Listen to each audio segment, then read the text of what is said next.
ভিডিওটি দেখার আগে সবার কাছে ছোট্ট একটা রিকোয়েস্ট করতে চাই, প্লিজ প্লিজ প্লিজ যারা ভিডিওটি দেখবেন সবাই একটা করে সাবস্ক্রাইব করে দেবেন। আপনাদের ভালোবাসা পেলে এমন ভিডিও আরো উপহার দিব। ভিডিওগুলো বানাতে অনেক কষ্ট হয় আমি জানি, এই ভিডিওটি অনেক মানুষই দেখবেন, তাই প্লিজ একটা করে সাবস্ক্রাইব করে দেবেন। আর যারা আমাকে ভালোবাসে তারা সবাই একটা করে লাইক দিয়ে দেখিয়ে দিবেন লাভ ইউ অল। তো চলুন আজকে ভিডিওটি শুরু করা যাক। হঠাৎ কানে বাজতে লাগলো বর এসেছে বলে চিৎকার করতে লাগলো। বরকে বরণ করা হলো। পাত্রপক্ষের সবাই কোণে দেখার জন্য রুমে প্রবেশ করলো। পাত্রপক্ষ আমাকে দেখে কোণে পাল্টানো হয়েছে বলে হইচই শুরু করলো, কিন্তু আমার বাবা আর কাকারা বলল কোণে ঠিকই আছে। পাত্রপক্ষকে চাপ দিল বিয়ে করার জন্য, না হয় ঝামেলা হবে। পাত্রপক্ষ চাপে পড়ে আমাকে বিয়ে করিয়ে নিতে রাজি হলো। নানান ঝামেলার পরা অবশেষে আমার বিয়েটা সম্পূর্ণ হলো। আজকে ইরাপুর জায়গায় অরণ্যের বউ হলো অনন্যা। জানি না তাদের মনে আমার জন্য ক্ষোভ জন্মে আছে কিনা। জন্মালে বা কি করার আছে আমার, যা হবার তা তো হয়েছে। আমি তো চাইনি এমন কিছু হোক। আমারও তো অরণ্য ভাইয়ার প্রতি খুব খারাপ লাগছে, কারণ সে আসছে পরে বিয়ে করতে, আর বিয়ে করলো শেওড়া গাছের পেতনি। নিজের জন্যও খুব খারাপ লাগছে, কারণ আমি চাইনি আমার বিয়েটা এমন জোরপূর্বক হোক। দেখতে খারাপ হলেও কখনো এটা নিয়ে আফসোস করিনি, কারণ নিজেকে সব দিক দিয়ে পারফেক্ট করে তোলার আপ্রাণ চেষ্টা করেছি।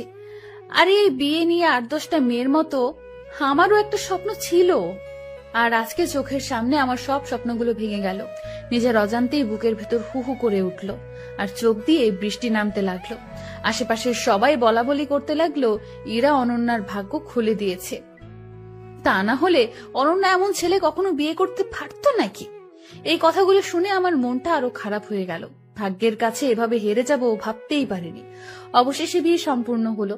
এখন কোণে বিদায় দেওয়ার পালা। আমার বাবা আমাকে অরণ্যের হাতে তুলে দিল। আমাকে অরণ্যের হাতে তুলে দেওয়ার পর তার মুখের দিকে তাকানোর সাহস পেলাম না। লজ্জায় আমি মুখ নিচু করে রাখলাম, এবং কিছুক্ষণ পর গাড়িতে তুলে দিল।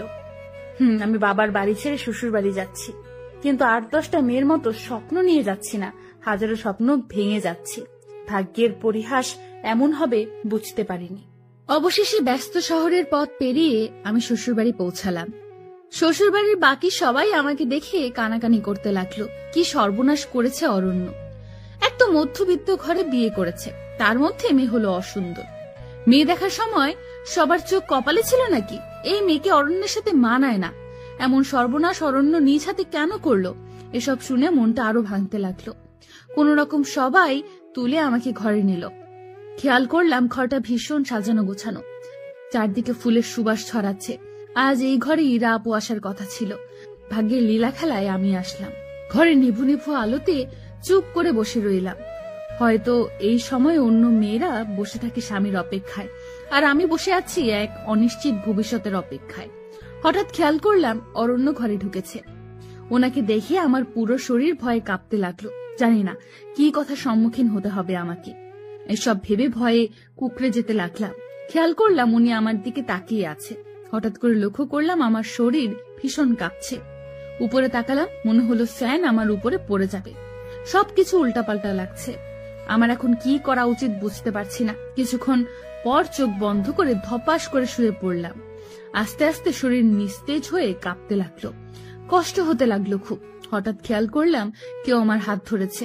হাত ধরে চোখে মুখে পানির ঝাপটা দিচ্ছে, কিন্তু চোখ খোলার মতো শক্তি আমি পাইনি। এবার মনে হয় কেউ আমার প্রেসার মাপছে, কিন্তু চোখ খোলার মতো শক্তি আমি পাইনি। আস্তে আস্তে আরো নিস্তেজ হতে লাগলাম। অনুভব করলাম আমার পাশে এখন কেউ নেই। নিজেকে খুব অসহায় মনে হলো। কিছুক্ষণ পর খেয়াল করলাম কেউ আমার মুখে কিছু একটা দিয়ে বলতেছে, এই যে আপনি এটা খেয়ে নিন, আপনার প্রেসার খুব নেমে গিয়েছে, একটু কষ্ট করে খান, হা করুন। কথাগুলো শোনার পর হা করার মতো শক্তি পাচ্ছিলাম না। কোনোভাবে নিজের মধ্যে শক্তি সঞ্চার করে হা করলাম। খেয়াল করলাম মুখে পানি দিচ্ছে। পানি না মিষ্টি বুঝতে বাকি রইল না, চিনির পানি। তাই নিজের মধ্যে শক্তি জুগিয়ে পানিটা খেলাম। খাওয়ার পর একটু ঝিম ধরে শুয়ে রইলাম। এবার শরীরে কিছুটা শক্তি পাচ্ছি, চোখটা খোলার মতো। চোখ খুলে লক্ষ্য করে দেখলাম অরণ্য আমার পাশে বসে আছে কিছু খাবার নিয়ে। একটু তাড়াহুড়ো করে বসতে নিলাম। উনি আমাকে বললেন, এত তাড়াহুড়ো করার কিছু হয়নি, আস্তে আস্তে উঠুন, আর উঠে এগুলো খেয়ে নিন। আপনাকে দেখে মনে হচ্ছে সকাল থেকে কিছু খাননি, তাই প্রেশার কমে গেছে। আপনি এগুলো খেয়ে নিন। সকাল থেকে আমার উপর দিয়ে যা গেছে এরপর গলা দিয়ে খাবার নামে নাকি? তবে আমি অনেক খেতে পারা একটা মেয়ে, সারাদিন কিছু না কিছু খেতাম। সত্যি বলতে এই মুহূর্তে আমার পেটে প্রচুর ক্ষুধা লেগেছে, তাই সামনে পোলাও রোস্ট দেখে লোভ সামলাতে পারলাম না, সামনে পেয়ে খেতে লাগলাম। হঠাৎ করে খাবার গলায় বাঁধলো, তখন উনি আমার সামনে এক গ্লাস পানি ধরলো। আমি পানিটা নিয়ে এক নিঃশ্বাসে খেয়ে ফেললাম।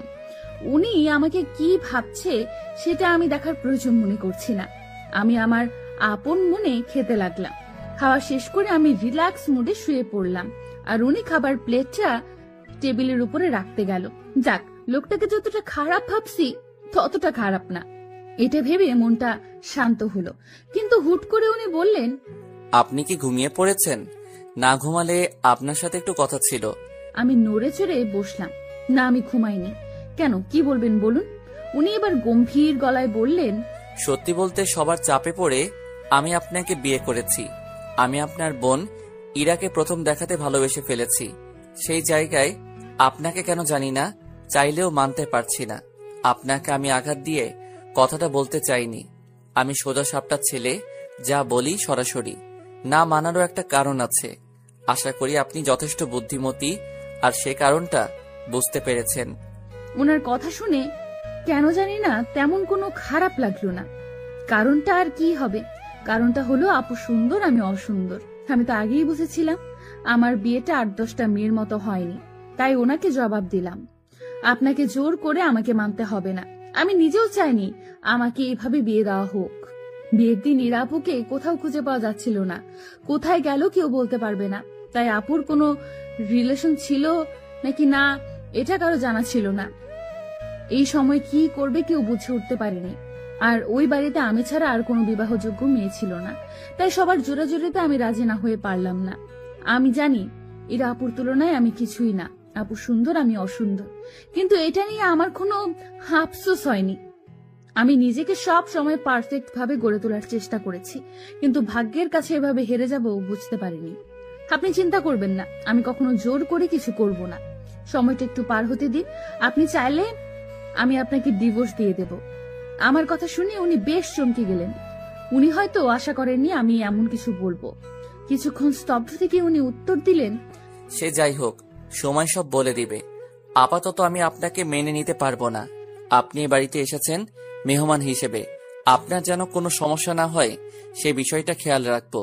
দয়া করে আমার ভালোবাসা পাওয়ার আশা রাখবেন না, কারণ আমি আপনার বোনকে প্রথম দেখাতে ভালোবেসে ফেলেছি। আমি কিছুক্ষণ চুপ থেকে জবাব দিলাম, আপনি দয়া করে আমাকে সিরিয়ালের নায়িকা ভাববেন না। আমি আপনাকে জোর করব না, কিন্তু আপনি আপনার স্ত্রীর সামনে অন্য একটা মেয়েকে ভালোবাসি বলবেন সেটা আমি কখনো মেনে নেব না। আপাতত ডিভোর্সের আগ পর্যন্ত আমি আপনার স্ত্রী, আপনি আমার স্বামী। সুতরাং সম্পর্কটা ওইভাবেই দেখবেন। আর আমার সামনে অন্য মেয়েকে ভালোবাসি বলার আগে 10 বার ভেবে বলবেন, কারণ আমি দেখতে অসুন্দর হলেও নিজেকে কখনো ছোট করে দেখি না, এখনো দেখব না। দয়া করে আমাকে অবলা নারী ভেবে যা ইচ্ছা তা বলা যাবে না। দোষটা তো আমার ছিল না। আমি তো আপনাকে জোর করে বিয়ে করতে চাইনি। ভাগ্য এভাবে সব ওলট পালট করে দিয়েছে, কিন্তু ভাগ্যের দোহাই দিয়ে নিজের জীবন বরবাদ করার মতো মেয়ে আমি নই। এবার আমি ওনার দিকে খেয়াল করে দেখলাম ওনার মুখটা বেশ চুপসে গেছে। গেলেই বাকি, আমি কেন ওনার এইসব কথা শুনে নিজেকে ছোট করব? আর এটা বাংলা সিনেমা না, আর আমি নায়িকা শাবানা না। সুতরাং যতদিন আমি অরণ্যের বউ হিসেবে আছি আমি আমার অধিকার আদায় করে নেব, তবে সেটা জোর করে নয়, ভালোবাসা দিয়ে। উনি আমার কথা শুনে বেশ কিছুক্ষণ চুপ থেকে জবাব দিলেন, আমার মন যা চায় আমি তাই বলবো। আপনি না করার কে? আপনাকে সেই অধিকার দেইনি আমি। নিজের অধিকারের বাইরে কথা বলবেন না। দেখে তো মনে হচ্ছে ছেলে ফাঁসানোর ব্যাপারে খুব চালু।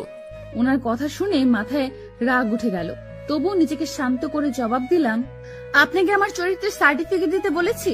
আমার ব্যাপারে মন্তব্য করার অধিকার দিয়েছি নাকি? আপনি যেমন আমাকে বলছেন আমিও আপনাকে বলবো। আর হ্যাঁ, এটাকে বলে লেভেল।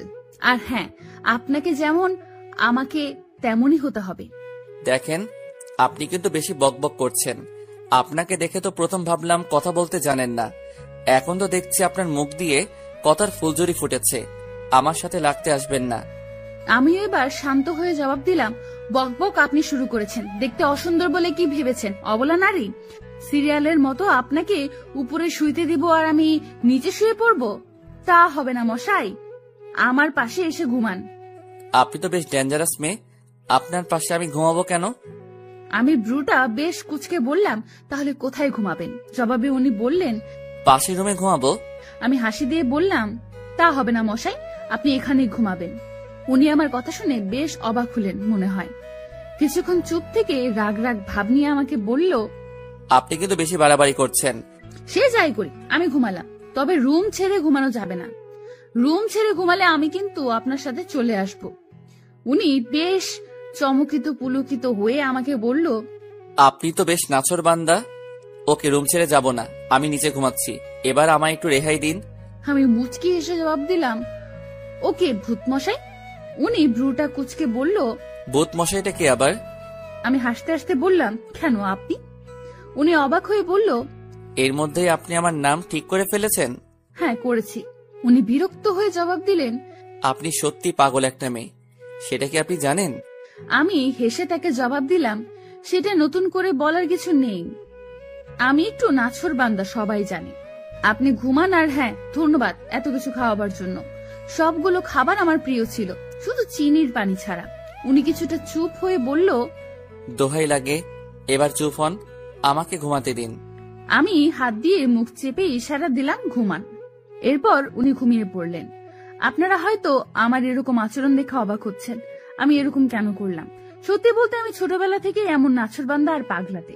পাগলামের ভাবগুলো এত বড় হওয়ার পরেও যায়নি, তাই পাগলামের সুযোগ পেলেই করে ফেলি। এই যে অরণ্যের সাথে সবে মাত্র শুরু করেছি, এরপর যে কত কি হবে তা আস্তে আস্তে জানতে পারবেন।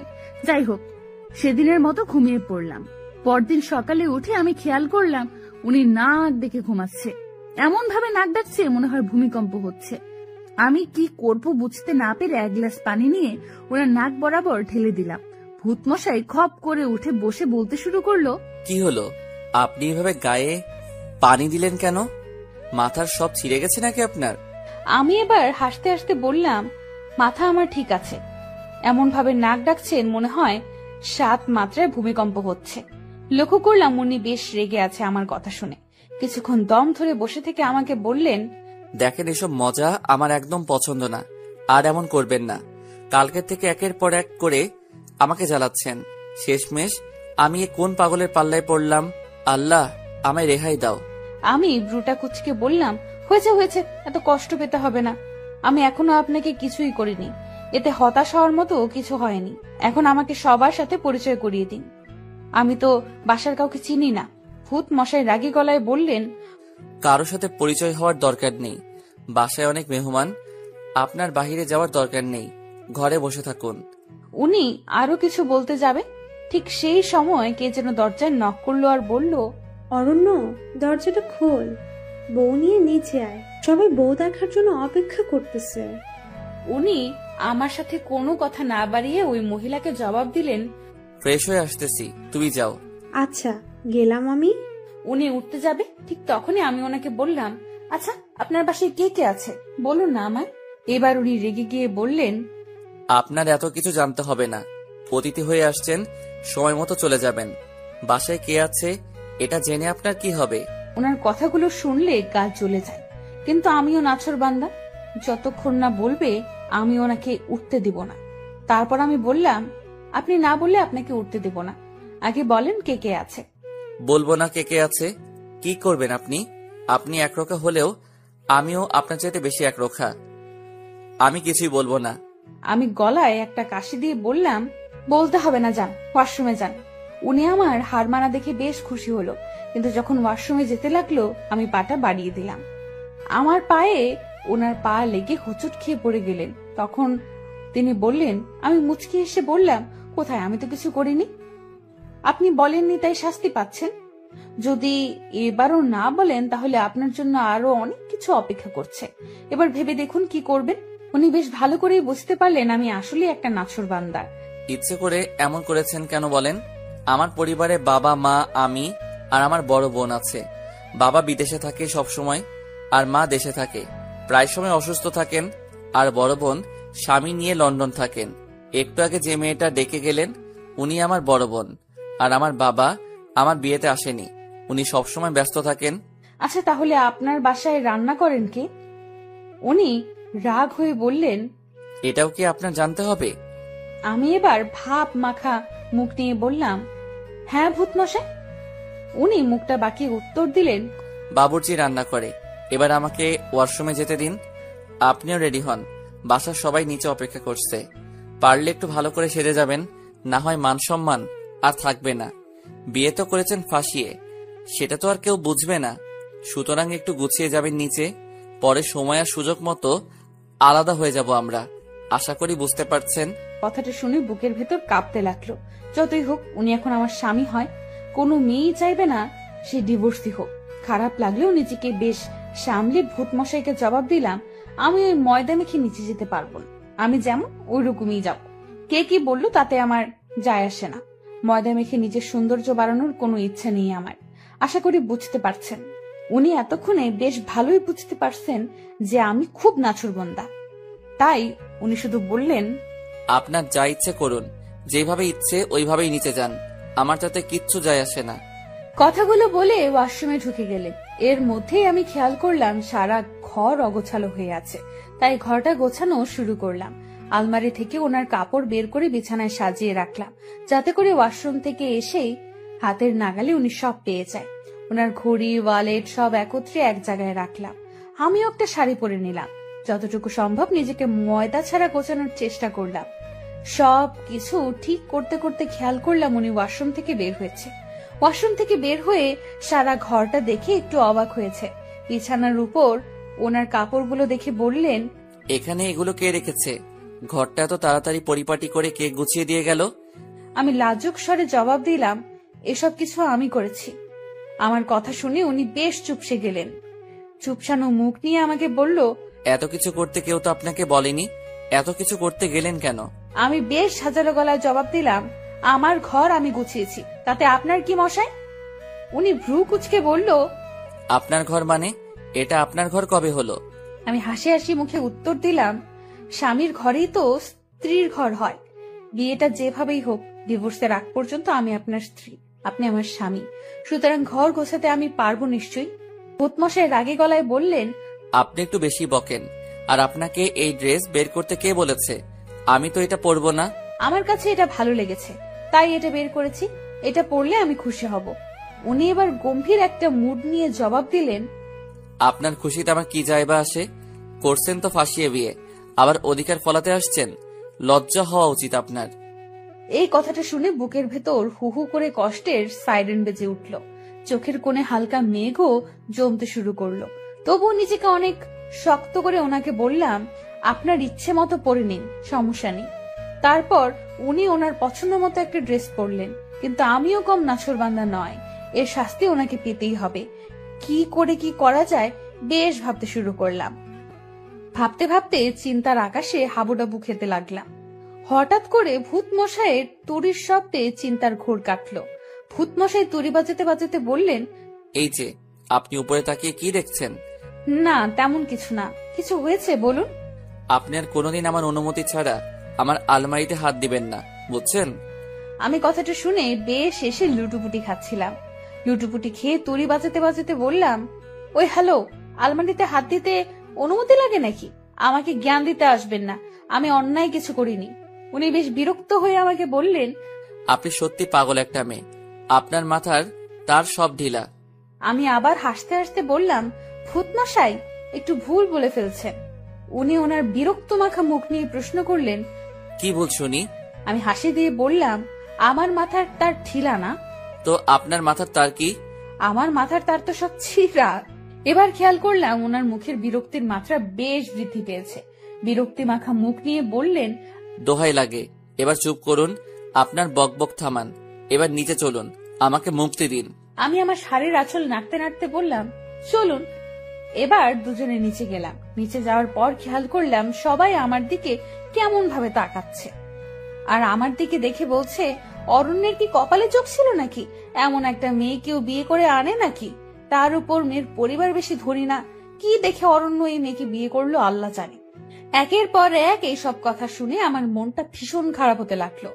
সবাই শুধু আমার বাহ্যিক সৌন্দর্য নিয়ে সমালোচনা করছে, আমার ভেতরটা বোঝার চেষ্টা করলো না। ভেতরের মানুষটা কেমন আমি সেটা কেউ জানার প্রয়োজন মনে করলো না। হুট করে খেয়াল করলাম আমার শাশুড়ি মা এসেছেন। সবাই শাশুড়ি মাকে দেখে চুপ হয়ে গেল। শাশুড়ি মা এসে আমাকে দেখে বললেন, তোমার নাম কি মা? আমি চট করে ওনাকে সালাম করে বললাম, আমার নাম অনন্যা। উনি হাসি দিয়ে বললেন, বাহ, খুব সুন্দর নাম। আমি মাকে বললাম, মা আপনি এদিকে এসে বসেন। মা, আপনি অসুস্থ শরীর নিয়ে কষ্ট করে এখানে আসলেন কেন? শুনেছি ডাক্তার নাকি আপনাকে বেড রেস্ট দিয়েছে।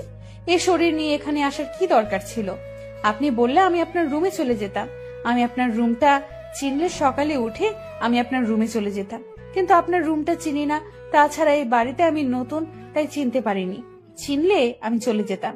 মা, কষ্ট হয়নি তো আসতে? উনি এক রাশ হাসি নিয়ে বললেন, আমার মাটা দেখে অনেক সুন্দর করে কথা বলে। আমার মাটা যেমন রূপবতী তেমনি গুণবতী।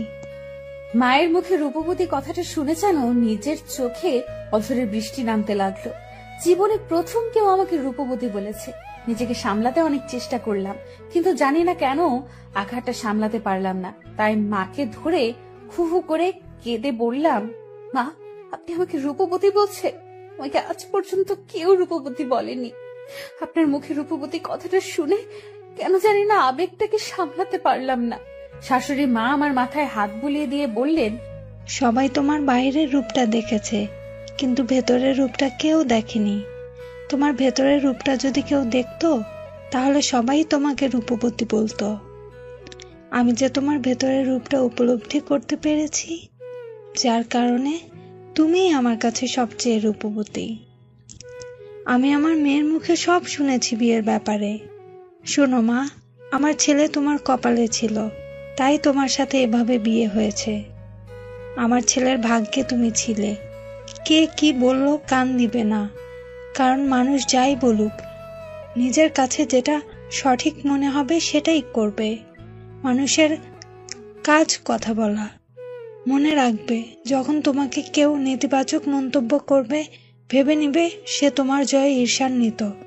তাই তোমার মুখে তার মন কাতর হয়েছে বলেই তোমার নামে সেই নেতিবাচক মন্তব্য করেছে। জীবন চলার পথে অনেক বাধা আসবে, লক্ষ্য স্থির রেখে সামনে এগিয়ে যেতে হবে। মানুষের কথায় কান দিয়ে নিজের লক্ষ্য থেকে বিচ্যুতি হবে না। মায়ের কথাগুলো শুনে মনে আরো ভরসা পেলাম। মাকে জড়িয়ে ধরে আবেগে আরো কাঁদতে শুরু করলাম। মা আমার মাথায় হাত বুলিয়ে বললেন, পাগলিটা কাঁদছে কেন? শোনো মা, আজকে রাতের পর থেকে বাড়িটা ফাঁকা হয়ে যাবে। নীলাও চলে যাবে রাতের ফ্লাইটে লন্ডনে। বাড়িতে আমি, তুমি, অরণ্য ছাড়া কেউ থাকবে না। প্রতিদিন বাবুর্চির রান্না খেতে খেতে বিরক্ত হয়ে গিয়েছি। আমি জানি আমি এবার চিন্তামুক্ত, কারণ আমাকে আর বাবুর্চির রান্না খেতে হবে না। আমার বৌমা আমাকে সব রান্না করে খাওয়াবে। কিরে মা, খাওয়াবি না? আমি চোখে পানি মুছতে মুছতে বললাম, কেন পারবো না? এত ছোট একটা আবদার পালন করতে পারবো না মেয়ে হয়ে? তাহলে আমি তোমার কেমন মেয়ে? চিন্তা করো না, আমি সব গুছিয়ে নেব। আমাকে শুধু বুঝিয়ে দিও আর দোয়া করো। উনি হাসতে হাসতে বললেন, সে তো অবশ্যই। চারপাশে এ সময় বেশ নিস্তব্ধতা বিরাজ করছে। সবাই চুপ হয়ে গেছে। খেয়াল করলাম আমার ভূত মশাই আমার দিকে আলুর মতো চুপসানো মুখ নিয়ে হা করে তাকিয়ে আছে। আমিও এই সুযোগে নিজেকে একটু পাগলামি থেকে বিরত রাখতে পারলাম না। সুযোগ বুঝে ভূত মশাইকে চুক টিপুনি দিলাম। ভূত মশাই আমার চুক টিপুনি দেখে একটু নড়ে চড়ে দাঁড়ালো। আমি ভূত মশাইয়ের দিক থেকে মনোযোগ সরিয়ে মায়ের দিকে তাকিয়ে বললাম, মা এবার ঘরে চলুন। বেশিক্ষণ এভাবে থাকা ঠিক হবে না। আপনি আমার সাথে ঘরে চলুন আর আমাকে আপনার ঘরটা চিনিয়ে দিন, যাতে করে পরে যেতে আমার অসুবিধা না হয়। মা হাসতে হাসতে বললেন, চল আমার সাথে চল। আমি মাকে নিয়ে ঘরে গেলাম আর মা আমার হাতটা ধরে বললেন, দেখো মা, অরণ্য বেশ সরল সোজা সাপটা স্বভাবের ছেলে। তুমি অরণ্যকে ভালো রেখো, তুমি তাকে কখনো কষ্ট দিও না। আমি মায়ের হাতটা চেপে ধরে বললাম, মা বিয়েটা যেভাবেই হোক না কেন আমি এখন অরণ্যের স্ত্রী। অরণ্যের ভালো মন্দের বিষয়টা আমি মাথায় রাখবো। আপনি শুধু আমার জন্য দোয়া করবেন। মা আবার আমার মাথায় হাত বুলিয়ে দিয়ে বললেন, দোয়া করি অনেক সুখী হও। মায়ের আবদার মাখা স্পর্শ নিয়ে বের হলাম রুম থেকে। মায়ের রুম থেকে বের হয়ে দেখলাম ভূত মশাই এক জায়গায় স্থির হয়ে দাঁড়িয়ে আছে। এই সুযোগ আমার প্ল্যানটা কাজে লাগানোর। আমি একটু কোক মুখে নিয়ে ভূত মশাইয়ের কাছে গিয়ে জোরে হাঁচি দিলাম আর সব কোক ওনার গায়ে ফেললাম। উনি বেশ লাফিয়ে উঠে বললেন, আমি ভালো করে জানি আপনি ইচ্ছে করেই এমন করেছেন। কেন করেছেন এমন? আপনি আমার সাথে এমন করেন কেন? মাকে তো দেখলাম খুব হাত করে ফেলছেন। ফাঁসানোর ব্যাপারে আপনি অনেক বড় ওস্তাদ। মাকেও ফাঁসিয়ে দিয়েছেন। সে আমি যা ইচ্ছে করি, আপনার কি? যান ড্রেসটা চেঞ্জ করে আগের ড্রেসটা পরে আসেন, যেটা আমি পছন্দ করে দিয়েছি। আমার কথা শুনেননি তো, তাই এমন হলো। মাঝে মাঝে বউয়ের কথা শুনতে হয়, নয়তো এমন অনাকাঙ্ক্ষিত ঘটনা ঘটতে পারে। এই কথা শোনার পর ওনার আর বুঝতে বাকি রইল না আমি ইচ্ছে করে এমন করেছি। কিন্তু ওনার মুখে এখন তেমন রাগের ছাপ দেখতে পেলাম না। তবুও মুখটা একটু বেঁকিয়ে জবাব দিলেন, আপনার পছন্দের ড্রেসটা পরবো না, কারণ আপনাকে আমার ভালো লাগে না। ইরাকে প্রথম দেখায় ভালো লেগে গিয়েছিল, যে ভালো লাগাটা আপনার প্রতি চাইলেও আনতে পারছি না। আমি এবার হালকা করে ওনার কাছে গেলাম। কাছে গিয়ে বললাম, প্রথম দেখায় ভালো লাগার চেয়ে দেখতে দেখতে ভালো লাগাটা অনেক শ্রেয়। আপনি আমাকে দেখতে থাকুন।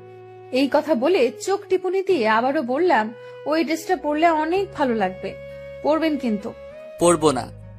এই কথা বলে তিনি তাড়াহুড়ো করে রুমে চলে গেলেন। কিছুক্ষণ পর খেয়াল করলাম উনি সিঁড়ি দিয়ে নামছে। আমি ওনাকে দেখে পুরো অবাক, কারণ আমি যে ড্রেসটা পরতে বলেছি সেই ড্রেসটা পরেছে। আমি তো ওনার দিক থেকে চোখ সরাতে পারছিলাম না। হুট করে উনি আমার কাছে এসে বললেন, ভাববেন না আপনার কথা রাখতে পড়েছি। আমার ড্রেস আমি পরবো, যা ইচ্ছে তা পরবো। আমি এবার আর কোনো কিছু বললাম না, শুধু মুচকি একটু হাসি দিয়ে বললাম, আচ্ছা ঠিক আছে, কিছু ভাববো না। ছোটখাটো খুনসুটিতে সারা দিন পার করলাম। সন্ধ্যার দিকে একে একে সব মেহমান চলে গেল। নীলা আপুরও রাতের ফ্লাইটে লন্ডনে চলে গেলেন। যাওয়ার আগে শুধু বলে গেল, বিয়ে যেভাবেই হোক আমি যেন সবকিছু ম্যানেজ করে নেই। আমি আশ্বাস দিলাম সব ঠিক করে নিব। পরিবারের এমন সাপোর্ট পাবো আশাও করিনি। সবাই আমার পাশে আছে এটা ভেবে মনে আরো ভরসা পেলাম। সারা দিন পার করে রাতে ঘুমাইতে গিয়ে রুমে দেখি ভূত মশাই কি যেন কাজ করতেছে। আমি এক মগ কফি নিয়ে তার দিকে এগিয়ে দিয়ে বললাম, এই যে আপনার কফি। উনি আমার হাত থেকে কফি নিয়ে কফিতে এক চুমুক দিয়ে কিছুটা টেস্ট বোঝার চেষ্টা করলো মনে হয়। আর একটু পর আমাকে বললেন, কফিটা কে বানিয়েছে? আমি লজ্জা মাখা মুখে বললাম, কেন? কফিটা ভালো হয়েছে তাই। আমি লজ্জা মাখা মুখে বললাম, কফিটা আমি বানিয়েছি। উনি এবার মুখটা আলুর চপের মতো করে ফেললেন। হলক্রমে উনি আমার প্রশংসা করে ফেলেছেন। এটা মনে হয় ওনার উচিত হয়নি, তাই মুখটাকে বাংলার 5 করে ফেললেন। এবার মনে হয় আমাকে একটু পচিয়ে ওনার দায়িত্ব পালন করবে। যা ভেবেছিলাম তাই করেছে। উনি ওনার মুখটাকে বাংলার 5 বানিয়ে আমার দিকে তাকিয়ে বললেন, এজন্যই বলি টেস্টটা এত জঘন্য কেন। আমি ওনার কথার ভ্রুক্ষেপ না করে একটু মুচকি হাসি দিয়ে চলে গেলাম। পরের দিন সকালে উঠে সব রান্না করলাম। রান্না করে মায়ের খাবার নিয়ে মায়ের রুমে চলে গেলাম। মা আমাকে দেখে হাসি মাখা মুখ নিয়ে বলে উঠল, কিরে মা, এখন এত খাবার নিয়ে আসলি কেন? এত খাবার কোথায় দেখলে তুমি? এতগুলো সব খেতে হবে তোমাকে, নয়তো সুস্থ হবে না। আমার কাছে খাবার নিয়ে কোনো ফাঁকি দিতে পারবে না। খাইতে না চাইলে মায়ের দিয়া জোর করে খাওয়াবো। উনি হাসতে হাসতে আমার মাথায় হাত দিয়ে বললেন, বুঝতে পেরেছি, আমার আর ফাঁকি দেওয়া যাবে না। তা দাও, খেয়ে নেই। আমি মাকে খাওয়াতে লাগলাম আর একের পর এক গল্প শুনতে লাগলাম। মনে হয় উনি অনেক দিন পর মন খুলে কথা বলছে। ঠিক এ সময় অরণ্য এসে বলল, মায়ের রুমে আপনি এখন কি করছেন? মায়ের জন্য খাবার নিয়ে এসেছিলাম। আচ্ছা, আপনি এখন যান, মায়ের সাথে আমার একটু কথা আছে। ঠিক তখনই পাশ থেকে মা বললেন, অনন্যা তো পর কেউ না, অনন্যার সামনে বল কি বলবি।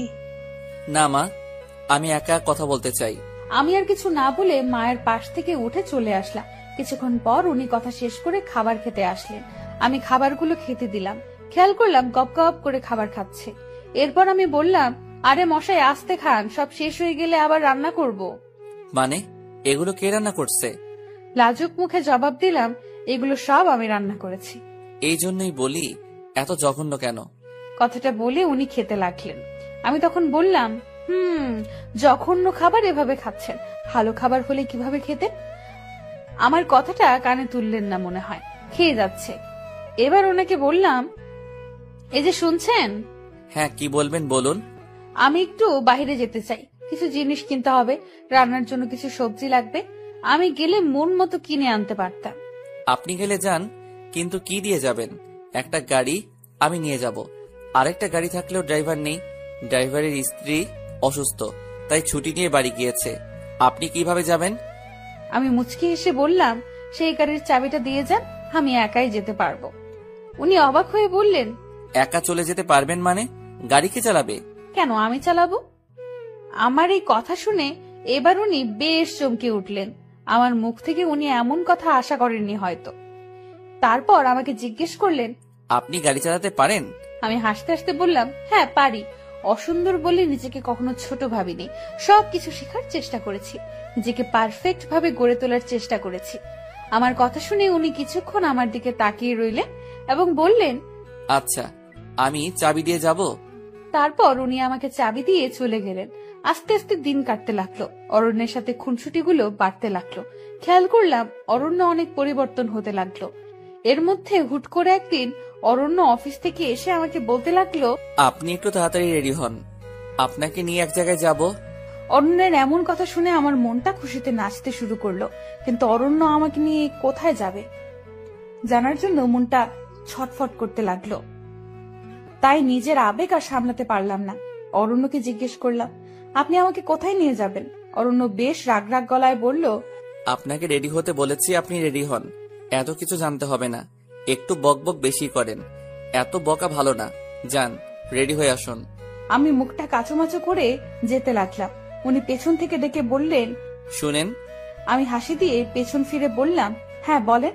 আমি জানতাম কোথায় যাব, আপনি বলবেন। উনি আরেকটু গম্ভীর গলায় জবাব দিলেন, আপনার মাথায় আসলেই গোবর। আমি বলার আগে বকবক করে যাচ্ছেন। আমি কোথায় যাব সেটা বলার জন্য ডাকিনি। আমি মন খারাপ করে ওনার দিকে তাকিয়ে বললাম, তাহলে কেন ডেকেছেন? আমি ডেকেছি এজন্য আজকে একটা শাড়ি পরবেন। হঠাৎ শাড়ি পরবো কেন? আমি বলেছি তাই পরবেন। আপনি বললে পরতে হবে। বলছি তো পরবো না। উনি রেগে গিয়ে বললেন, আপনাকে পরতেই হবে। বলছি তো পরবো না। আপনার যা ইচ্ছা তাই করেন। এ কথা বলে উনি চলে গেল। আমার তো ওনাকে রাগাতে পেরে খুব ভালো লাগতেছে। এখন কি করব? শাড়ি পরবো নাকি কিছুই মাথায় আসছে না। আজকে ভূতমশাই আমাকে কোথাও নিয়ে যাবে। কেন জানি না ভূতমশাই এই কয়েকদিনে অনেকটা পাল্টে গেছে। এখন আর আমাকে আগের মতো কষ্ট দিয়ে কথা বলে না। তাই এই পাল্টানো দেখে আমি খুব খুশি। যাই হোক, আলমারি খুলে শাড়ি দেখতে লাগলাম কোনটা পরবো। এত শাড়ির মধ্যে কোন শাড়িটা পরলে ভূতমশাই খুশি হবে। দেখতে দেখতে আলমারির সব শাড়ি খাটের উপর রাখলাম। ভূতমশাই আমার কাছে এসে বলল, আপনি এখন রেডি হননি? খাটের উপর শাড়ির মেলা বসিয়েছেন, এত শাড়ি খাটের উপর রাখছেন কেন? আমি তোতলাতে তোতলাতে জবাব দিলাম, না না না, মানে না। কি না মানে মানে করছেন? স্পষ্ট করে বলেন কি হয়েছে। এমনিতে তো কথা একটাও মাটিতে পড়ে না, এখন এভাবে তোতলাচ্ছেন কেন? ঠিক করে বলেন কি হয়েছে। আমি মুখটা একটু অসহায় ভাবে নিয়ে বললাম, না মানে। আবার না মানে শুরু করেছেন। সত্যি বলতে আমি কোন শাড়িটা পরবো ঠিক বুঝতে পারছি না। আপনি যদি একটু ঠিক করে দিতেন ভালো হতো, আমার রেডি হতে সুবিধা হবে। উনি মুচকি হেসে আমাকে বললেন, একটু ওইদিকে যান। সামান্য শাড়িটা ঠিক করতে পারছেন না, কোনটা পরবেন সবকিছু তো বলার আগে করেন। আজ এমন কি হলো, শাড়ি পছন্দ করতে পারছেন না? না মানে। থাক, আপনাকে আর না মানে করতে হবে না, দেখতে দিন শাড়িগুলো। আমি একটু সরে পাশে গিয়ে বসলাম। উনি আমার পাশে এসে বসলেন এবং সব শাড়ি থেকে একটা শাড়ি হাতে নিয়ে বললেন, আপনি বরং কালো শাড়িটা পরুন, পরলে ভালো লাগবে। কালো শাড়ির কথা বলাতে আমার মনের ভেতর কেমন করে উঠলো, কারণ আমি ফর্সা না তাই। এরপর আমি ওনাকে বললাম, আমি তো ফর্সা না, তাই আমাকে কালো শাড়ি মানাবে বলে মনে হচ্ছে না। কালো শাড়িতে কালো লাগবে আমাকে, একদম পেতনি মনে হবে। আপনি আমাকে অপমান করার জন্য এমন বলেছেন তাই না? উনি আমার কথায় মনে হয় বেশ বিরক্ত হলো। হয়তো আমার মুখে এমন কথা আশা করেনি, তাই উনি বিরক্তি মাখা মেজাজে আমাকে বললেন, আপনার মতো সাহসী মেয়ের মুখে এমন কথা মানায় না। মা তো বলেছে সৌন্দর্য ভিতরে থাকে, বাহিরে সৌন্দর্য কোনো সৌন্দর্য না। আপনাকে না হয় আমি ভিতর থেকে দেখলাম। আপনি কালো শাড়িটা পরুন, আপনাকে অপমান করার কোনো ইচ্ছা আমার নেই। আপনার যদি মনে হয় আমি অপমান করার জন্য বলেছি তাহলে পড়ার দরকার নেই। এই কথাটা বলে উনি রুম থেকে বের হয়ে গেলেন। আমি এখন কি করব বুঝে উঠতে পারছি না। অবশেষে চিন্তা ভাবনা করে কালো শাড়িটা পরে নিলাম। এই প্রথম আমি কালো শাড়ি পরলাম। কালো ছিলাম বলে কখনো কালো ড্রেস পরিনি। আজকে কালো শাড়িটা পরাতে নিজের কাছে নিজেকে কেন জানি সুন্দর লাগছে। হালকা একটু পাউডার মুখে মেরে নিলাম।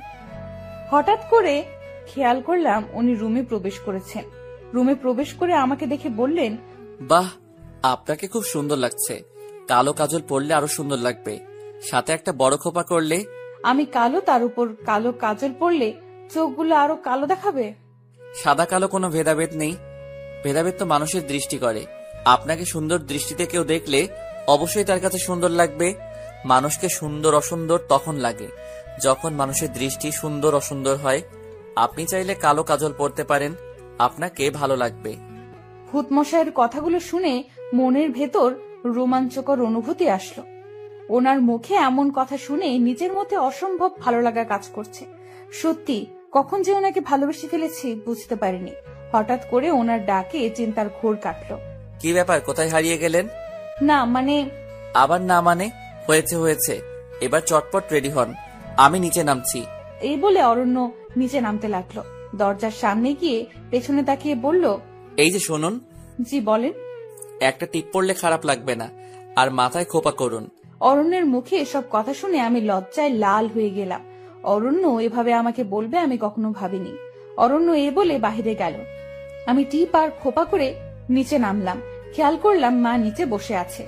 মা আমাকে দেখে বললেন, আজকে আমার মা অনন্যা এত খুশি, কোথায় যাচ্ছে? মায়ের কথা শুনে আরো লজ্জা পেলাম। লজ্জায় লাল হয়ে নিচে তাকিয়ে রইলাম। মা আমার এই হাল দেখে কাছে আসলো আর আমার মাথার উপরে হাত তুলে বলল, আজকে অন্যের সাথে ঘুরতে যাওয়া হচ্ছে, এতেই এত লজ্জা? আজকে মাকে অনেক সুন্দর লাগছে, দেখি হাতটা দাও। আমি মায়ের দিকে হাত বাড়িয়ে দিলাম। মা তার হাত থেকে বালাজোড়ো খুলে আমার হাতে পরিয়ে দিয়ে বলল, বিয়ের পর হাত খালি রাখতে হয় না, হাতে সবসময় চুড়ি পরে থাকতে হয়। যাও, তোমার তো আর আনন্দের শেষ নেই, স্বামীর সাথে ঘুরে এসো। আমার মহাজনও কাল পরশু আসবে, তখন আমিও ঘুরবো। তখন আমাদের প্রেম দেখে হিংসে করো না। আমি হাসতে হাসতে মাকে বললাম, কি যে বলো না মা, আমি তো তোমার বন্ধুর মতো। যাও মা, দেরি হলে অরণ্য রাগ করবে। আমি রেডি হয়ে বের হলাম। খেয়াল করলাম উনি গাড়ির সামনে দাঁড়িয়ে আছেন। আমাকে দেখে আমার দিকে এক নজরে হা করে তাকিয়ে আছে। আমি লজ্জায় আরো কাতর হয়ে গেলাম। লজ্জায় কাতর হয়ে ওনাকে বললাম, কি ব্যাপার, কি দেখছেন? তেমন কিছু না। তাহলে এইভাবে তাকিয়ে আছেন? এমনি তাকিয়ে আছি। সব কি তোমাকে বলতে হবে? এত বাচাল মেয়ে এত বকতে পারে? লক্ষ্য করলাম অরণ্য আমাকে তুমি করে বলছে। আমার যে কি খুশি লাগছে বলে আপনাদেরকে বোঝাতে পারবো না। মনটা খুশিতে নাচতে লাগলো। হুট করে উনি ডাক দিল আর বলল, অনন্যা, এভাবে মূর্তির মতো দাঁড়িয়ে আছো কেন? না মানে। আজকে তোমার মুখ থেকে না মানে গেল না। এই যে আমাকে তুমি করে বললেন, তাই আর কি। তুমি আমার বয়সে ছোট, তোমাকে কেন আপনি ডাকবো? তোমাকে তুমি করে ডাকবো। শুনো। জি বলুন। আজকে তুমি গাড়ি চালাবে, আমি তোমার পাশে বসবো। আমি খুশিতে লাফ দিয়ে গাড়িতে উঠতে লাগলাম আর বললাম, আচ্ছা আচ্ছা। আমি উঠতে যাব, ঠিক তখনই একটা হোঁচট খেলাম। উনি আমাকে জাপটে ধরে বলতে শুরু করলো, তোমার চটপটে আর পাগলামি স্বভাব আর গেল না, আস্তে ওঠো। এরপর আমি আস্তে করে গাড়িতে উঠলাম। ভূত মশাইও গাড়িতে উঠলেন। আমি গাড়িটা স্টার্ট দিয়ে বললাম, কোথায় যাবেন মশাই? উনি আমাকে রাস্তা বলে দিল। আমিও যেতে লাগলাম। আস্তে আস্তে একটা রেস্টুরেন্টের সামনে চলে আসলাম। রেস্টুরেন্টে দুজনে ঢুকলাম। এরপর অরণ্য আমায় আস্তে করে একটা জায়গায় নিয়ে গেল। জায়গাটা পুরো মোমবাতি দিয়ে সাজানো, পরিপাটি। দেখেই কেমন যেন আনন্দ লাগছে। একটা কেক আনলো। তারপর আমাকে বলল, কেকটা কাটো তুমি। হঠাৎ করে কেক কাটবো কেন? কারণ আজ তোমার জন্মদিন, সেটা তো ভুলে বসে আছো। ওহো, আজকে 21শে ফেব্রুয়ারি। সত্যি তো আমার জন্মদিন।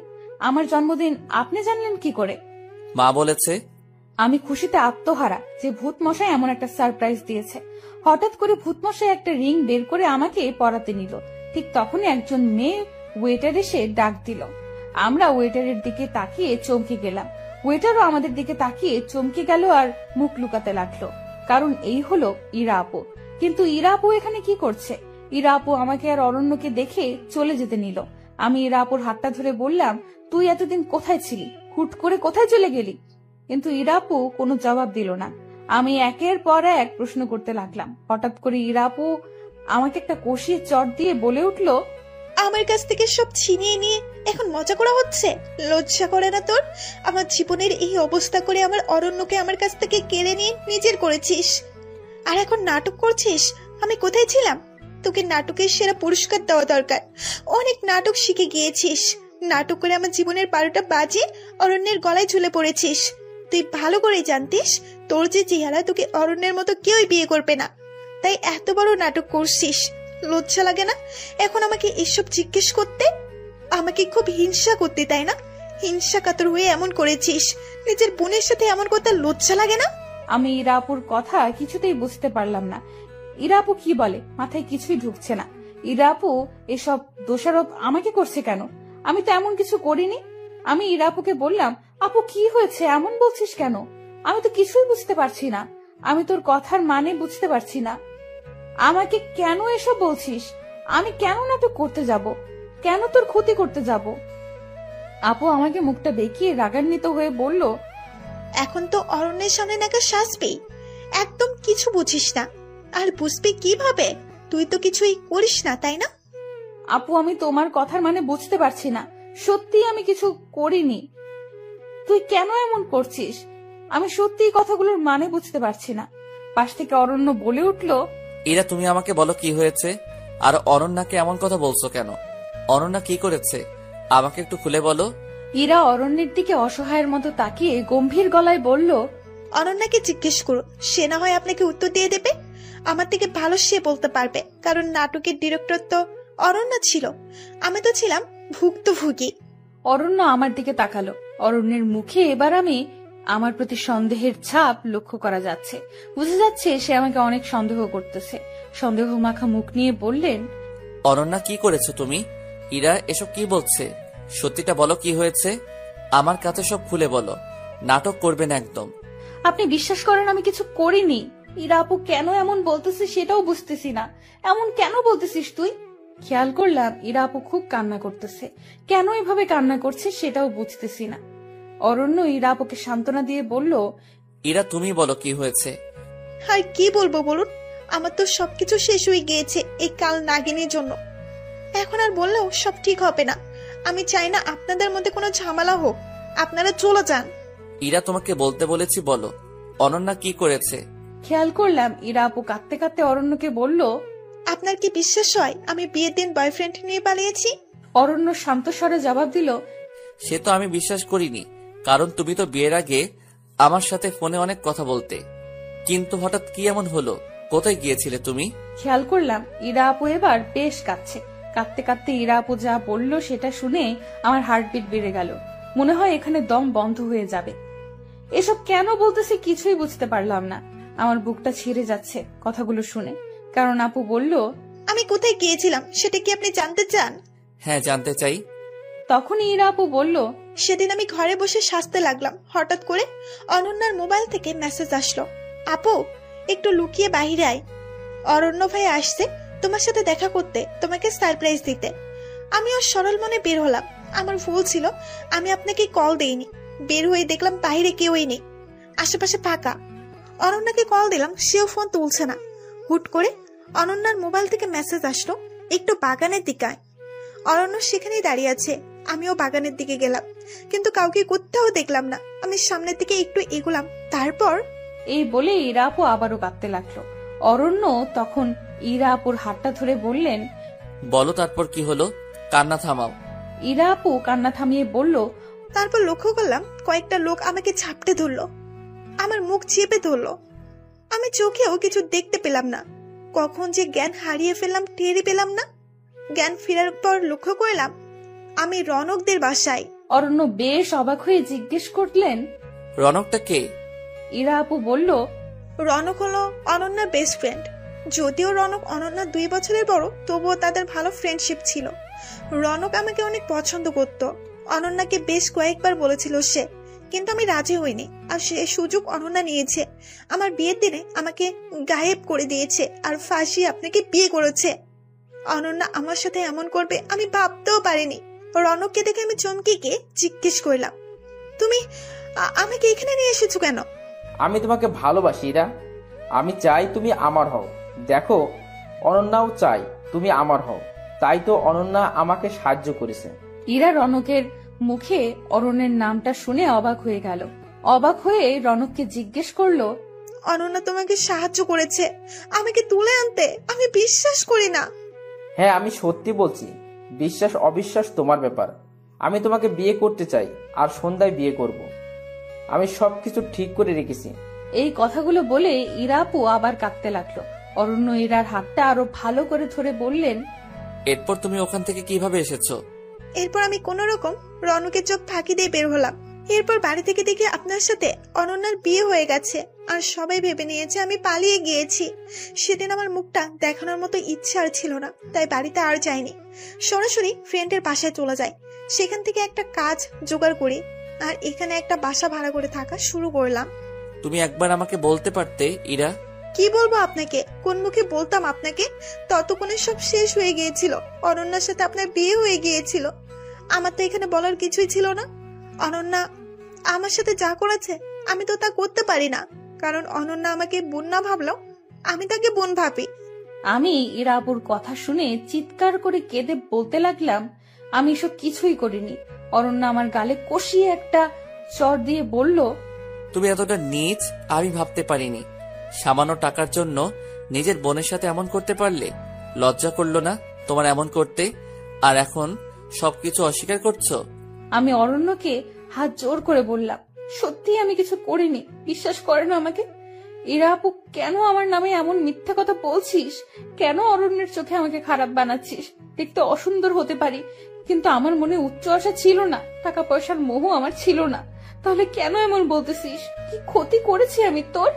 তুই তো আমাকে চিনিস আমি কেমন, তাহলে কেন এসব বলতেছিস? জবাবে ইরা আপু বলল, কি ক্ষতি করেছিস জিজ্ঞেস করতে লজ্জা করে না তোর? আর কি ক্ষতি করার বাকি রাখছিস তুই?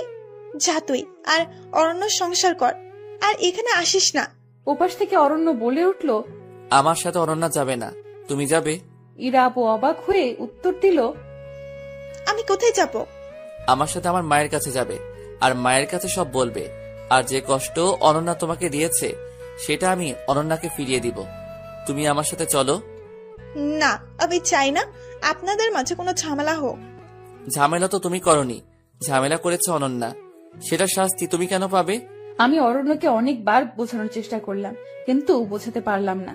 অরণ্য ইরা আপুর কথা বিশ্বাস করেছিল, আমার কথার কোনো মূল্যই দিল না। আর ইরা আপু কেন আমার নামে মিথ্যা বললো সেটা বুঝতে পারতেছি না। অরণ্যকে বোঝানোর হাজারো চেষ্টা করেও ব্যর্থ হয়েছি। অরণ্য ইরা আপুর হাতটা ধরে বের হয়ে গেল, আর আমাকে যে রিংটা পরাতে চেয়েছিল সেটা মেঝেতে পড়ে গেল। অরণ্য সেটা ফেলেই চলে গেল। আমি রিংটা হাতে নিয়ে কাঁদতে লাগলাম। কেন আমার সাথে এমন হলো? কি ক্ষতি করেছি আমি? কেন আমাকে এভাবে কষ্ট দেওয়া হলো? আমি তো কারো কোনো ক্ষতি চাইনি। কাঁদতে কাঁদতে এক দৌড়ে রেস্টুরেন্ট থেকে বের হলাম। খেয়াল করলাম অরণ্য আর ইরা আপু গাড়ি নিয়ে চলে গিয়েছে। আমার বুকে বেশ কষ্ট হতে লাগলো। একে তো অরণ্য আমাকে ফেলে রেখে গিয়েছে, তার উপর অরণ্য জানতো আমি এখানে কিছুই চিনি না। কিভাবে পারলো আমাকে আমার ভূতমশাই ফেলে রেখে যেতে? আমি তো কিছু করিনি। তাহলে আমার ভূতমশাই কেন আমাকে বিশ্বাস করলো না? কেন আমাকে এত কষ্ট দিল? আমি তো ইরা আপুর কোনো ক্ষতি করিনি। তাহলে ইরা আপু কেন এমন বলল? কেন আমার অরণ্যকে আমার কাছ থেকে কেড়ে নিতে চাইলো? এত কষ্ট কেন দিল আমায়? আল্লাহ, আমি তো কোনো প্রশ্নের উত্তর খুঁজে পাচ্ছি না। আমি কি করব তুমি বলে দাও। এই মুহূর্তে আমার হাতে 1 টাকাও ছিল না। এখন আমি বাসায় যাব কিভাবে? তবু একটা সিএনজি ভাড়া করলাম। ভাড়া করে বাসায় চলে গেলাম। বাসার দারোয়ানের কাছ থেকে টাকা নিয়ে ভাড়া দিলাম। ঘরের ভেতরে ঢুকতেই দেখলাম রনক ভাইয়া দাঁড়িয়ে আছে। রনক ভাইকে দেখে আমার মাথায় আগুন ধরে গেল, কারণ রনক ভাইয়ের কারণেই ইরা আপু আমাকে ভুল বুঝলো। নিজেকে আর সামলাতে পারলাম না। রনক ভাইকে গিয়ে বললাম, আপনার কি দরকার ছিল এত বড় নাটক করা? ইরা আপুকে কেন ভুল বুঝিয়েছেন? আমি কি ক্ষতি করেছি আপনার? রনক ভাই কোনো কথা বলছে না। আমার রাগ যেন আরো বেড়ে গেল। মন চাইছে রনক ভাইকে একটা কষিয়ে চড় দেই। তাই করতেছিলাম, এমন সময় অরণ্য এসে পেছন থেকে আমার হাতটা ধরে ফেললো। আমি অরণ্যের দিকে ফিরতেই অরণ্য আমাকে জড়িয়ে ধরলো। আমি বুঝতে পারছি না কি হচ্ছে এসব। অরণ্য জড়িয়ে ধরার সাথে সাথে খেয়াল করলাম চারদিকে আলো আরো বেড়ে গিয়েছে। ইরা আপু, রনক ভাই, আমার কিছু বান্ধবী বলে উঠলো, হ্যাপি বার্থডে অনন্যা। এখন আর আমার মাথায় কোনো কিছু কাজ করছে না। এসব কি হচ্ছে? আমার মাথাটা খুব ঝিমাতে লাগলো। পরক্ষণেই জ্ঞান হারালাম। জ্ঞান ফেরার পর খেয়াল করলাম অরণ্য আমার পাশে চিন্তামগ্ন হয়ে বসে আছে। আমার জ্ঞান ফেরার সাথে সাথে আমাকে বললেন, ঠিক আছো তো তুমি? কিছু হয়নি তো? হঠাৎ করে সবার এতটা পরিবর্তন দেখে কেন জানি না নিজের কাছে খুব অবাক লাগছে। খেয়াল করলাম সামনে ইরা আপু আর রনক ভাই দাঁড়িয়ে আছে। আমি ওদের দেখে রেগে যেতে লাগলাম। ঠিক তখনই অরণ্য আমাকে শান্তস্বরে বলল, অরণ্যা, ওদেরকে কিছু বলো না। ওরা এতক্ষণ যা করছে আমার কথাই করেছে। অরণ্যের কথা শুনে আমি যেন আকাশ থেকে পড়লাম। কি বলে এসব? মাথার উপর দিয়ে যাচ্ছে। আমি অবাক হয়ে জিজ্ঞেস করলাম, মানে? আমি তো কিছুই বুঝতে পারছি না। অরণ্য একটু মুচকি হেসে বলল, কিছু বুঝতে হবে না। আগে তোমাকে একটা সংবাদ দেই। ইরা কোথায় গিয়েছিল সেটা তো সবার অজানা ছিল। ইরা রনকের সাথে পালিয়ে গিয়ে বিয়ে করেছিল। আমি কথাটা শুনে বেশ অবাক হয়ে বললাম, তাহলে একটু আগে ঘটে যাওয়া ঘটনাটি কি আমার স্বপ্ন ছিল? ওরা বিয়ে করলে একটু আগে এমন করলো কেন? ইরা আপু পাশ থেকে বলে উঠল, তুই একটু শান্ত হ, আমি সবটা বলছি। আমি নিজেকে শান্ত করে বললাম, এবার বল। রনকের সাথে আমার সম্পর্ক ছিল 3 বছরের। রনক তোকে কিছু বলেনি, কারণ আমরা ভাবছিলাম তোকে সারপ্রাইজ দেব, কিন্তু হঠাৎ করে আমার বিয়ে ঠিক করায় সব ঝামেলা পাকালো। কি করব কিছু বুঝতে পারছি না। শেষমেশ বিয়ের দিন সকালে মনে হলো নিজের ভালোবাসাকে এভাবে কুরবানি করা ঠিক হবে না। তাই রনককে ফোন দিয়ে বললাম, রনক, তুমি কি চাও আমরা এক হই? ইরা, তুমি এখনো একথা জিজ্ঞেস করছো? তুমি যা করতে বলবে তাই করব। তুমি শুধু আমাকে ছেড়ে যেও না প্লিজ। তাহলে বাগানের কাছে চলে আসো। রনক আমার কথা শুনে বাগানের কাছে আসলো, আর আমি সুযোগ বুঝে রনকের সাথে পালিয়ে যাই। তাহলে একটু আগে যে কাহিনী বলেছিলে সেটা কি ছিল? আমার প্রশ্নের জবাবে সবাই একটু হেসে নিল। সবার হাসি দেখে এবার সত্যি আমার গা জ্বলে যেতে লাগলো। রেগে গিয়ে বললাম, কি হলো বলবি তো? অরণ্য মুচকি হেসে বললেন, 4টা মাস খুব জ্বালাইছো আমাকে, তাই এর শাস্তি ভালোবাসি শব্দটা বলার আগে দিতে হতো। আরেকটু সারপ্রাইজ দেওয়ার বাকি ছিল। হুট করেই ইরার সাথে দেখা, তখন ইরাকে নিয়েই প্ল্যানটা করি। এরকম প্ল্যানটা কে করলো শুনি? অরণ্য হাসি হাসি মুখ নিয়ে বলল, আমি করেছি। এরকম প্ল্যানটা করেছে বলে অরণ্যের প্রতি আমার খুব অভিমান জমে গেল। অভিমানে গাল ফুলিয়ে বসে রইলাম। ইরা আপু বলল, আচ্ছা অরণ্য, থাক তুই আর আমি। রনক বাইরে গেলাম। তোদের মান অভিমানের পালা শেষ কর। আর চটটা দেওয়ার জন্য সরি, জোরে লাগেনি তো? নাটক করতে গিয়ে ক্যারেক্টারের মধ্যে ঢুকে গিয়েছিলাম। ইরা আপুর কথাটা শুনে অভিমান আরো বেড়ে গেল। তাই অভিমানী গলায় বললাম, হয়েছে, জুতা মেরে গরুদান করতে হবে না। ইরা আপু হাসি দিয়ে রনক ভাইয়াকে নিয়ে চলে গেল, আর আমি গাল ফুলিয়ে বসে রইলাম। অরণ্য আমার দিকে তাকালো, কিন্তু আমি অভিমানের কারণে অরণ্যের দিকে তাকালাম না। অরণ্যের চোখ যেন আমার দিক থেকে সরছে না। আমি যেন তার চোখের নিশানা থেকে সরাতে পারছি না। ক্রমশই আমার অভিমান কমতে লাগলো। তবুও অভিমান ধরে রাখতে চেষ্টা করলাম, কিন্তু অভিমান ধরে রাখতে পারলাম না। তাই অরণ্যকে জড়িয়ে ধরে আবেগে কাঁদতে লাগলাম। কাঁদতে কাঁদতে বললাম, আমাকে এইভাবে কষ্ট দেওয়ার কি দরকার ছিল? আমি যদি হারিয়ে যেতাম ওই জায়গা থেকে। আমি তো আমার অনন্যাকে চিনি, যে সে বাসা খুঁজে আসতে পারবে সেটা আমার খুব ভালো করেই জানা ছিল। সারপ্রাইজটা কেমন লাগলো? খুব বাজে লাগছে। এইভাবে আর সারপ্রাইজ দিবেন না। নাটক করতে গিয়ে তো রিং ফেলে আসলেন। খেয়াল করলাম অরণ্য আমার এই কথা শুনে অট্ট হাসি দিচ্ছে। তাই আমি বললাম, কি ব্যাপার, এত হাসি দিচ্ছেন যে? হাসি দিচ্ছে এই জন্য, আমি যে রিংটা ফেলে এসেছি সেটা নকল রিং ছিল। আসল রিংটা আমার কাছে। নাটকটা বাস্তবমুখী করার এক অভিন্ন প্রচেষ্টা আর কি। এত বড় চালবাজ! যান, আপনার সাথে আর কথা বলবো না। অরণ্য এবার আমাকে জড়িয়ে ধরলো। মনে হচ্ছে তার নিঃশ্বাসের শব্দ আমি শুনতে পাচ্ছি, তার হার্টবিটের আওয়াজ আমি শুনতে পাচ্ছি। এবার কানের কাছে মুখটা হালকা করে নিয়ে বললেন, আই লাভ ইউ আমার পেতনি। এবার যেন তার প্রতি থাকা সকল অভিমান দুমড়ে মুচড়ে শেষ হয়ে গেল। অভিমানটা টিকিয়ে রাখার ব্যর্থ চেষ্টা করলাম, কিন্তু পারলাম না। আমি ফিসফিস করে বললাম, আই লাভ ইউ টু ভূতমশাই। আমার মতো কালো মেয়েকে ভালোবাসলেন কিভাবে? মানুষের দৃষ্টি সুন্দর অসুন্দরের বৈষম্য করে। আমার দৃষ্টিতে তুমি সবচেয়ে বেশি সুন্দরী। অরণ্যের মুখে এই কথাটা শুনে আমি যেন কোথাও নিমেষে হারিয়ে গেলাম। কিছু বলতে চাইলেও আর বলতে পারছি না, কারণ গলাটা থরথর করে কাঁপতে লাগলো। অরণ্য এবার আমার চোখটা হাত দিয়ে চেপে ধরলো আর বলল, আমার সাথে একটু চলো। আমি বললাম কোথায়? আগে চলো তারপর বলি। এত নাচরবান্দা মেয়েরে বাবা, এত বকবক করতে পারে? হয়েছে, আর বকবক করব না, এবার নিয়ে যান। চোখটা চেপে ধরে আস্তে আস্তে আমাকে কোথাও নিয়ে যাচ্ছে, কিছুই বুঝতে পারছি না। হুট করে চোখ খুললাম, খেয়াল করলাম আমি ছাদে, চারদিকে মোমবাতি দিয়ে সাজানো। ইরা আপু আর রনক ভাইয়া বাজি ফোটাতে লাগলো। পাশে মা দাঁড়িয়ে আছে, ওনার পাশে একজন ভদ্রলোক দাঁড়িয়ে আছে। আমার বুঝতে বাকি রইল না উনি আমার শ্বশুর মশাই। আমি দৌড়ে গিয়ে ওনাদের সালাম করলাম। ইরা আপু ও রনক ভাইয়া একটা কেক আমার সামনে আনলো আর বলল, ভূত আর পেতনি দুইজন কেকটা কাটেন, আর অরণ্য ভাইয়া আপনি অনন্যাকে রিং পরিয়ে দিন, আর অনন্য তোর হাতের নকল রিংটা ফেলে দে। এত বোকা কবে হয়েছিস? সামান্য নাটক বুঝতে পারলি না? তুই তো বেশ নাছর পান্দা আর বুদ্ধিমতী ছিলি। আমি লজ্জায় লাল হয়ে গেলাম আর বিড়বিড় করে বললাম, প্রেমে পড়লে যে মানুষ বলদ হয় সেটা আমাকে দিয়ে প্রমাণ হলো। অরণ্য ধাক্কা দিয়ে বলল, কি বিড়বিড় করা হচ্ছে? না কিছু না। একটু ওইদিকে তাকাও, তোমার জন্য সারপ্রাইজ আছে। কি সারপ্রাইজ? ওইদিকে তাকিয়ে দেখো। আমি ওইদিকে তাকিয়ে দেখি বাবা, মা, চাচা, চাচি সবাই এসেছে। আমি খুশিতে আত্মহারা হয়ে গেলাম। বিয়ের পর এসব ঝামেলার কারণে আমার শ্বশুর বাড়িতে কেউ আসেনি। এইভাবে সারপ্রাইজ পাবো বুঝতে পারিনি। আমি তো খুশিতে স্থির হয়ে গেছিলাম, নড়তেও পারছি না। অরণ্য আমাকে ধাক্কা দিয়ে বললেন, এবার কেকটা কাটো আর আপনি শব্দটা ইতি টানো। আপনি শব্দটা ইতি টানবো মানে? মানে তুমি আমাকে তুমি করে বলবে। আমার তো লজ্জা লাগবে। হয়েছে হয়েছে, আর লজ্জা পেতে হবে না। কেকটা কাটো, সবাই অপেক্ষা করছে। এরপর কেকটা কাটলাম। কেকটা কাটার সাথে সাথে চারদিকে বাজি ফুটতে শুরু করলো। কয়েকটা ফানুস আকাশে উঠতে লাগলো। কি যে এক অনুভূতি বলে বোঝাতে পারবো না। মনের ভেতর এমন লাগছে যেন ঝড়ো হাওয়া পরে শরীর শীতল হাওয়া বইছে। সত্যি বুঝতেই পারিনি আমার ভূতমশাই আমাকে এতটা ভালোবাসে। কেকটা কাটলাম, ভূতমশাই আমার হাতে রিং পরিয়ে দিল।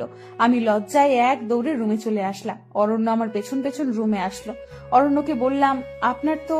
অরণ্য আমার মুখটা চেপে ধরে বলল, আপনি না, তুমি বলো। আমি লজ্জা মাখা মুখে বললাম, তোমার তো আমাকে ভালো লাগে না। ইরা আপুকে প্রথম দেখাতে ভালো লেগেছিল, হুট করে আমাকে ভালো লাগলো কিভাবে? উত্তরে অরণ্য বলল, কারণ প্রথম দেখে ভালো লাগার চেয়ে দেখতে দেখতে ভালো লাগা অনেক শ্রেয়। আমি বললাম, আমার কথা আমাকে ফিরিয়ে দেওয়া হচ্ছে? সত্যি কথা বললে ফিরিয়ে দেওয়া হয় না, বরং সত্যতার প্রমাণ হয়। সেই দিনের পর থেকে অরণ্য আর আমার জীবনটা পুরোপুরি পাল্টে গেল। দেখতে দেখতে 3টা বছর কেটে গেল। এর মধ্যে আমি পুত্র সন্তানের মা হলাম। একদিন পাশের বাসার ভাবি আমার সন্তানকে দেখতে এসে বললেন, অনন্য ভাবি, আপনার বিয়েটা যেন কিভাবে হয়েছে? আমাদের হঠাৎ বিয়ে হয়েছে। ভুল ত্রুটি ক্ষমার দৃষ্টিতে দেখবেন। ভালো লাগলে লাইক, কমেন্ট করে সাথে থাকবেন। জানি না গল্পটা দিয়ে আপনাদের মনে কতটুকু জায়গা করে নিয়েছি। কষ্ট করে গল্প লিখলাম আপনাদের জন্য। পারিশ্রমিক না দিয়ে চলে যাবেন। পারিশ্রমিক হিসেবে আপনাদের দোয়া ও ভালোবাসা চাই, এবং আপনার লাইক, কমেন্ট ও মতামত চাই। কার কাছে কেমন লেগেছে আশা করি কমেন্ট করে জানাবেন।